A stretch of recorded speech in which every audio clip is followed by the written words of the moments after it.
What's the dumbest law you've ever seen a police officer actually enforce? When I was a senior in high school I stood at 5'1" tall, but despite this I still managed to land myself a date to prom. I picked her up and we were driving to the location, when I suddenly heard the unmistakable sound of police sirens. I wasn't doing anything wrong so I was a little frustrated, but I still pulled over and waited for the officer. He came over to the passenger side where my date was, and without explanation asked her to step out of the vehicle.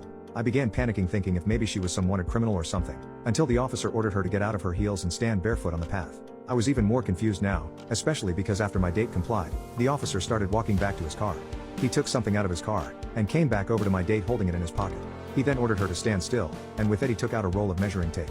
He proceeded to measure my date's height, and after he was done he just tutted. He told her that she has just broken the law. According to the measuring tape, my date stood at 4'8", which meant that by law she had to drive around in a booster seat. He proceeded to give her a fine of $100, before going back to his own car and driving off.